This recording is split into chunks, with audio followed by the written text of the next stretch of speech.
दिल्ली के राजेंद्र नगर इलाके में कोचिंग इंस्टीट्यूट के बेसमेंट में 3 छात्रों की जान जाने के बाद छात्रों में भारी आक्रोश है। भीषण गर्मी के बावजूद हजारों की संख्या में आक्रोशित छात्र सड़कों पर उतर आए हैं। छात्रों की ये मांग है कि जब तक इस मामले में कोई ठोस कार्रवाई नहीं हो जाती है तब तक वो लोग सड़कों पर ही रहेंगे। पुलिस और एमसीडी के अधिकारी मौके पर पहुंचे हैं। छात्रों को समझाने की कोशिश हो रही है। छात्रों से धरने को खत्म करने की अपील की जा रही है।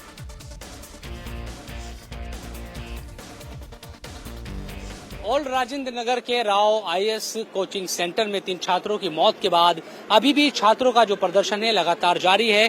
आज दिल्ली में बहुत ज्यादा गर्मी है, उमस भी है। उसके बावजूद हम तस्वीर अगर आपको दिखाएं, रात के समय भी यहाँ पर हजारों जो छात्र है वो सड़क पर इस वक्त भी खड़े हैं और आपको कहीं भी पैर रखने की जगह नजर नहीं आएगी। हर तरफ छात्र ही छात्र है और दोपहर तकरीबन 3 बजे से यहाँ जमे। उससे पहले करोल बाग जो मेट्रो स्टेशन है उसके नीचे भी ये छात्र प्रदर्शन कर रहे थे।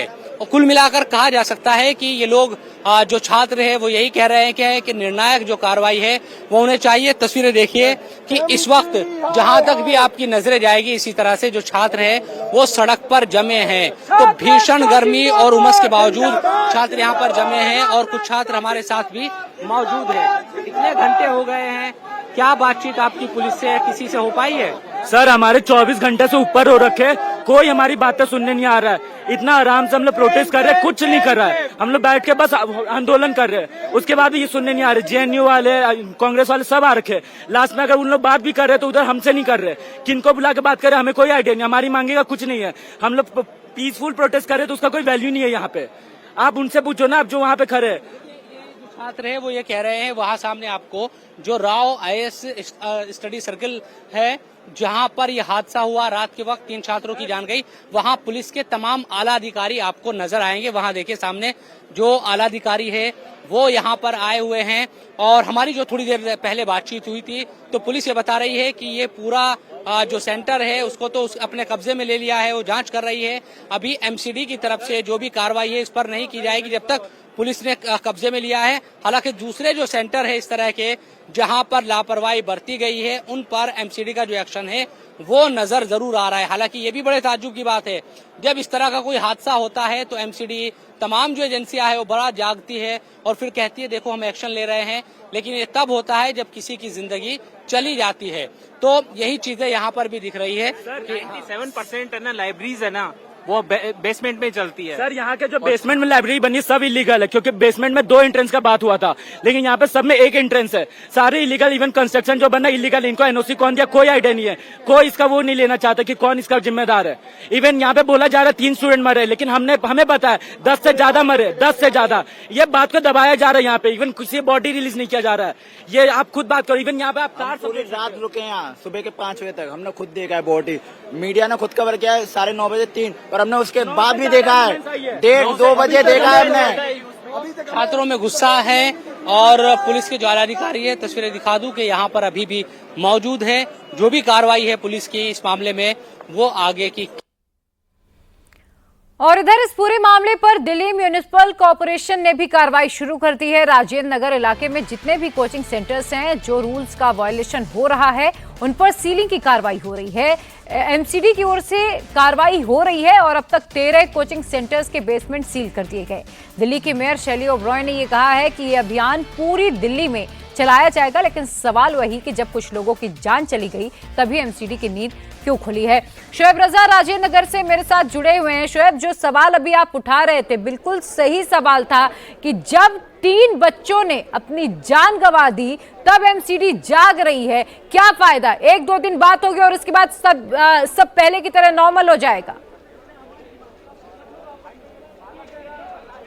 बिल्कुल, देखिए तमाम लोग इस बात को समझते हैं कि जो एजेंसियां हैं या फिर जो एमसीडी की भी बात कर लेते हैं, जो अब ये कह रहे हैं कि वो कार्रवाई कर रही है और तमाम जो बेसमेंट में चलने वाली लाइब्रेरियां हैं उनको सील किया जा रहा है।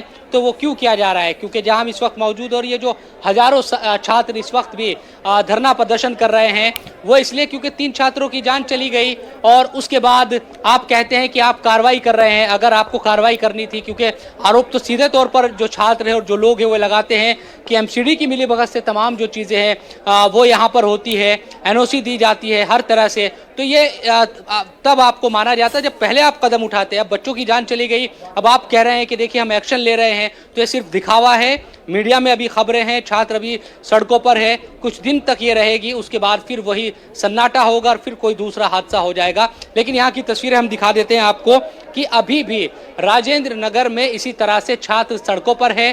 कुछ देर पहले एमसीडी के अधिकारी भी यहाँ पर आए थे, पुलिस के जो आला अधिकारी है वो भी यहाँ पर पहुंचे थे। छात्रों से उन्होंने बात की कि आप अब धरना प्रदर्शन को खत्म कर दीजिए, हमने कार्रवाई की है। पुलिस की तरफ से कहा गया कि हमने 2 लोगों को गिरफ्तार किया है और तिहाड़ उनको भेज दिया गया है। हालांकि कुछ छात्र ये भी सवाल कर रहे थे कि आपने तो कस्टडी तक नहीं मांगी उन आरोपियों की जिनको पकड़ा गया है और सीधा उनको न्यायिक हिरासत में भेज दिया गया है।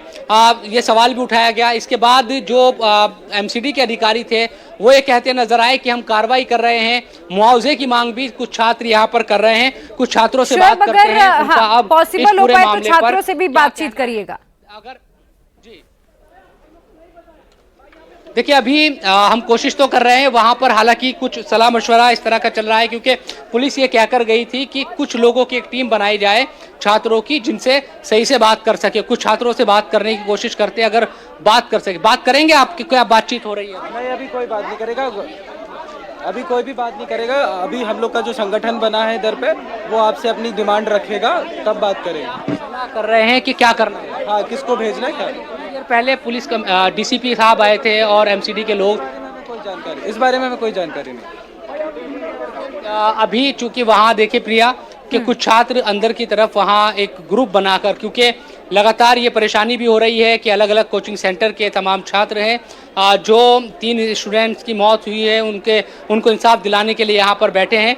तो पुलिस भी ये कह रही थी एमसीडी के अधिकारी कि आप कुछ लोगों का एक ग्रुप कम से कम बना ले जिनसे बातचीत की जा सके। इतने सारे छात्रों से एक साथ बातचीत करना संभव नहीं है, इसीलिए अब यहाँ पर सलाह की जा रही है कि दरअसल किन किन लोगों को शामिल किया जाए ताकि अगर कम्युनिकेशन हो तो वो सही तरीके से हो और बातचीत सही तरीके से जाए। बिल्कुल शोएब, समझा जा सकता है छात्रों का गुस्सा भी जायज है क्योंकि उन्होंने अपने 3 सहयोगियों को खो दिया है। लापरवाही किसकी बनती है? सब एक दूसरे पर आरोप प्रत्यारोप कर रहे हैं, लेकिन कोई भी इस हादसे के पीछे की जिम्मेदारी लेने के लिए तैयार नहीं है। बहुत शुक्रिया आपका तमाम जवाब के लिए।